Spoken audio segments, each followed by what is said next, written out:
कुदरत का कानून और सारी औरतों को मालूम है। अगर बच्चा नहीं चाहिए, सिर्फ नाक और बड़ी आंखें और गोरा चेहरा चाहिए, तो 1 साल के बाद बच्चा नहीं होता है, तो अजमेर का सफर क्यों होता है? अजमेर का सफर क्यों होता है? 2 साल तक बच्चा नहीं हुआ तो तेरी माँ क्यों बोलती है कि औरत पांच लग रही है, लगता है कि दूसरी बहू लानी पड़ेगी? क्यों? इसका मतलब है कि सिर्फ चेहरा चाटा नहीं जाता है, औलाद चाहिए। औलाद के बगैर घर जंगल है। औलाद के लिए शादी की जाती है। जब औलाद के लिए शादी की जाती है तो औलाद मां के पेट में 9 महीना रहती है। तो अगर वो जमीन जली हुई रहे, पेट जला हुआ रहे, ये बदन 10 मर्दों की गोद में झूला हुआ बदन हो, ये बदन 10 मर्दों की, ये हाथ 10 मर्दों के हाथ में पड़ा हुआ हो, ये जख्मी बंजर जमीन, और बंजर जमीन मरी हुई फसल पैदा करती है। जो जमीन मरी हो, जो जमीन जख्मी हो, जो दरख्त जख्मी हो, वो क्या फल लाएगा? और जो शादी से पहले अपना चेहरा दूसरों के सामने पेश कर चुकी हो, वो क्या कुतुब बेटा पैदा करे? वो अब्दाल पैदा करेगी? वो आलिम और शरीफ और नमाजी और तहज्जुद गुजार पैदा करेगी? नहीं होगा ऐसा। जमीन अगर मरी हुई हो तो फसल मुर्दा पैदा होती है, और जमीन अगर सरखेज हो तो फसल लहलहाती पैदा होती है। अगर बीज सड़ा हुआ हो तो फिर वह फसल नाकारा।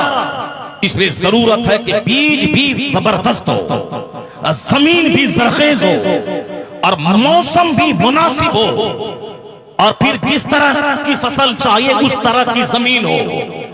कश्मीर में सेब की खेती होती है, बंगाल में नहीं।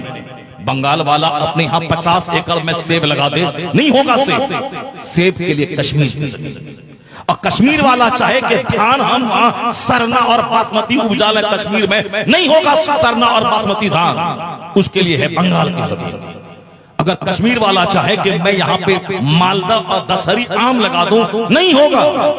कश्मीर में साफरान, कश्मीर में अखरोट, कश्मीर में काजू किशमिश, कश्मीर में सेब, कश्मीर में और दूसरी चीजें, नागपुर में संतरा, कपास, गुजरात, महाराष्ट्र, बंगाल में आम और जूट, पटवा और धान की खेती, उत्तर प्रदेश के पास इलाकों में गन्ने की और गेहूं की खेती। जमीन में अलग अलग क्वालिटी होती है और अलग अलग फसलें पैदा होती हैं। 9 महीने तक जिस पेट में बच्चा रहता है, अगर वह औरत यूज्ड हो, अगर वह औरत इस्तेमाल शुदा हो, शादी से पहले 2-4 हमल गिर गए हो, 2-4 लड़कों से आंख मचोरी की गई हो, मोहब्बत के नाम पे ज़िना किया गया हो, ये मोहब्बत है कि ज़िनाकारी है? ये अफेयर है कि ज़िनाकारी है?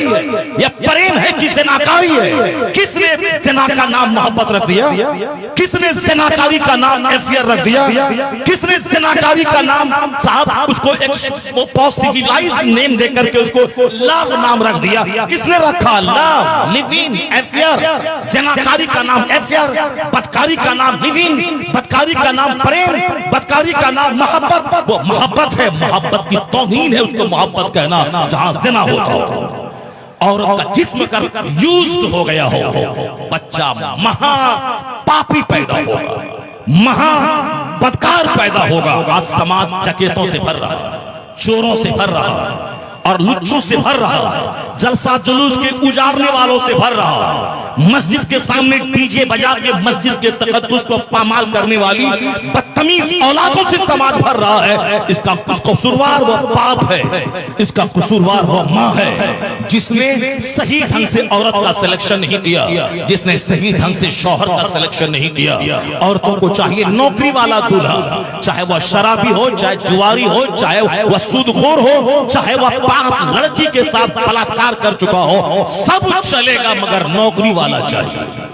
लड़की चाहे वह यूज्ड हो, इस्तेमाल शुदा हो, 10 लड़कों के साथ 5 हमल गिर चुका हो, सब चलेगा, मगर नाक लंबी हो, आंख बड़ी हो, चेहरा गोश्त से भरा हो, माल वाली हो, चाहे तुम 5 हमल तेरा गिर गया हो, बहस नहीं, अभी तेरा चेहरा चमके। कोई नहीं पूछता है कि तुझको दुआए क़ुनूत याद है कि नहीं, तुझको दरूद इब्राहिमी याद है कि नहीं, तुझको दरूद ताज याद है कि नहीं, नमाज में कितने फराइज़ व वाजिबात याद है कि नहीं, कोई नहीं पूछता। नाक, आंख, चेहरा देख देखा ओके, मेरी तरफ से ओके है, नहीं देखा कि इसका बैकग्राउंड क्या है, नहीं देखा इसकी माँ का बैकग्राउंड क्या है, नाक आंख ओके, मैट्रिक आइए ओके, बात कुछ नहीं देखा, नहीं पूछा कि फराइज व वाजिबात याद है कि नहीं पूछा सूरह यासीन, सूरह दुखान, सूरह मुज़म्मिल, सूरह मुल्क याद है कि नहीं पूछा कि कुरान कायदे से तजवीद की रियायत करते हुए ठीक से पढ़ती है कि नहीं पढ़ती है, वरना सारी जिंदगी न कुरान पढ़ पाएगी ना इसकी नमाज दुरुस्त होगी। कुछ नहीं, सिर्फ चेहरा चाहिए, सिर्फ चेहरा चाहिए। तुमने चेहरा देख के शादी किया है, बैकग्राउंड नहीं देखा। अब अगर तेरा बच्चा शराबी, तेरा बच्चा जुआरी, तेरा बच्चा पापी पैदा हो जाए और समाज नंगों गंदों अल्लाहों गुटखा खोरों और बेनमाजियों से भर जाए तो जिम्मेदार है तुम जिसने गंदी औरत का सिलेक्शन किया, जिम्मेदार हो तुम जो तुम खुद नाकारा रहे, बेनमाजी रहे, तुम इस्लामबाजी करते रहे, तुम हैंड प्रैक्टिस करते रहे, अपनी जिंदगी तबाह करते रहे। अब जाके आखिर में खंखल भर के किया है शादी, और उनकी शादी की उम्र थी 18 साल, उनकी शादी 40 साल में, और तेरी शादी की उम्र थी 18 से 22, और तेरी शादी हो रही 40 साल में, तू भी खंखल और वो भी खंखड़ियाई, और दोनों खंखड़ मिल के जो बच्चा पैदा करेगा, ये बता दे कि समाज में बच्चा कैसा पैदा होगा, महाखंखड़ पैदा होगा। कुदरत का कानून है, जब माँ हो आमिना जैसी और बाप हो अब्दुल्ला जैसा तो बेटा होता है मोहम्मद रसूलुल्लाह।